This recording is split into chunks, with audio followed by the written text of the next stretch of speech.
नमस्कार, आप देख रहे हैं मंथन न्यूज़ बिहार।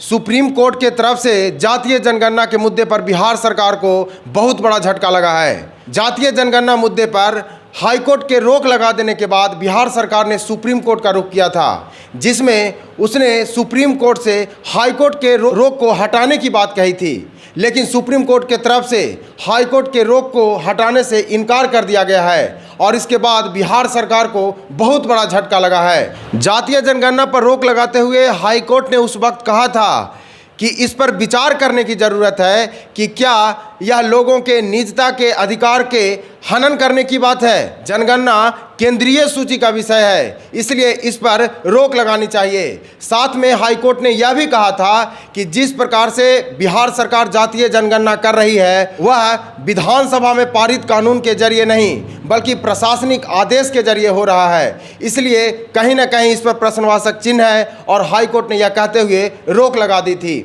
जिसके बाद बिहार सरकार ने सुप्रीम कोर्ट की तरफ रुख किया था और सुप्रीम कोर्ट में यह याचिका दायर की थी कि बिहार सरकार के द्वारा जो जातीय जनगणना की जा रही है उसमें अधिकतर काम हो गया है और मात्र 10% काम बचा हुआ है। ऐसे में इसे चलने देना चाहिए। मैं मानता हूं कि जनगणना राज्य के अधिकार में नहीं है, लेकिन मौजूदा वक्त में जो जातीय जनगणना की जा रही है वह जनगणना का अंग नहीं बल्कि एक सर्वे है, जिसमें वर्गों की पहचान करके उनको सुविधा मुहैया करवाना है। इसके बाद सुप्रीम कोर्ट ने संज्ञान लेते हुए आज बिहार सरकार के इस याचिका पर सुनवाई की और हाईकोर्ट के रोक को हटाने से इनकार कर दिया।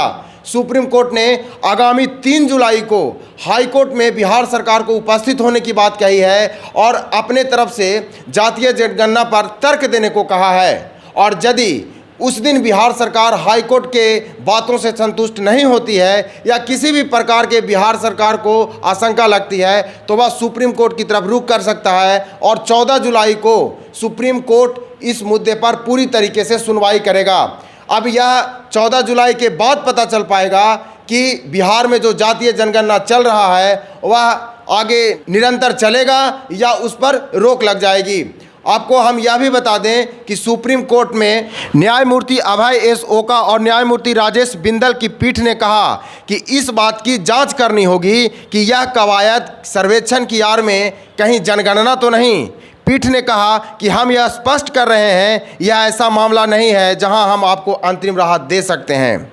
इसके बाद उसने जातीय जनगणना पर जो हाईकोर्ट के द्वारा रोक लगाई थी उसको हटाने से इनकार कर दिया।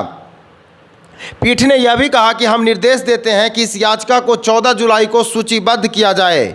यदि किसी कारण से रीट याचिका की सुनवाई अगली तारीख से पहले शुरू नहीं होती है तो हम याचिकाकर्ता यानी बिहार सरकार के वरिष्ठ वकील की दलीलें सुनेंगे। तो सुप्रीम कोर्ट के तरफ से फिलहाल बिहार सरकार के द्वारा जो याचिका दायर की गई थी कि हाईकोर्ट के रोक को हटाया जाए और जो 10% काम जातीय जनगणना पर बच गया है उसे निरंतर रूप से जारी रहने देना चाहिए। यह तो वक्त बताएगा सुप्रीम कोर्ट के तरफ से 14 जुलाई को जातीय जनगणना पर क्या फैसला आता है या 3 जुलाई को जिस प्रकार से हाई कोर्ट में बिहार सरकार को उपस्थित होने की बात कही है वहां पर उस दिन क्या होता है यह देखने की बात होगी।